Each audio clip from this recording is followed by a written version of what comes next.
श्री स्वामी समर्थ. नमस्कार लाडक्या बहिणींनो, मी प्राध्यापक विशाल सर. महाराष्ट्रातील तमाम लाडक्या बहिणींसाठी, माता भगिनींसाठी आनंदाची बातमी समोर येत आहे. मतदान झाले, लाडक्या बहिणींना पैसे मिळणार. काय नेमकं वृत्त जाणून घेऊयात. तत्पूर्वी चॅनल नवीन असताल तर चॅनलला सबस्क्राईब करा आणि बेल आयकॉन नक्की प्रेस करा. या ठिकाणी तुम्हाला सर्व सरकारी योजना, विद्यार्थी शिष्यवृत्ती, सरकारी नोकरी आणि महाराष्ट्रातील सर्व शैक्षणिक अपडेट्स या सर्वांची माहिती मिळेल. त्याचप्रमाणे अधिक माहितीसाठी गुगलवर nanafoundation.in nanafoundation.in या वेबसाईटला अवश्य सर्च करा. लेटेस्ट अपडेटसाठी आमच्या व्हॉट्सअप आणि टेलिग्राम अकाउंटला जॉईन करा.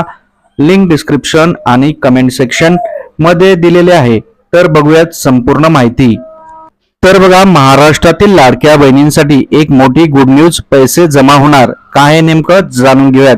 महाराष्ट्रात मुख्यमंत्री एकनाथ शिंदे यांनी लाडकी बहीण योजना 1 जुलै पासून सुरू केली.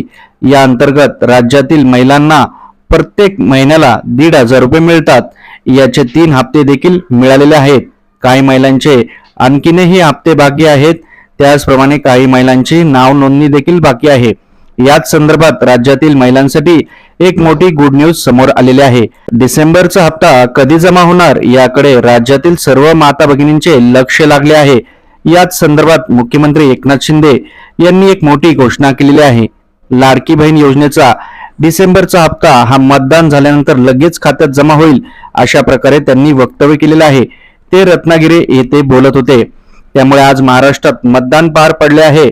त्यामुळे आता लगेच उद्या किंवा परवा हे हप्ता तुमच्या खात्यावर जमा करू शकतात. त्याचप्रमाणे ज्या माता भगिनींचे पैसे आले नव्हते त्यांना एकत्रित पैसे मिळतील आणि नव्याने अर्ज भरण्याचा पर्याय देखील उपलब्ध होणार आहे. अशा प्रकारची माहिती खुद्द मुख्यमंत्री एकनाथ शिंदे यांनी दिलेली आहे.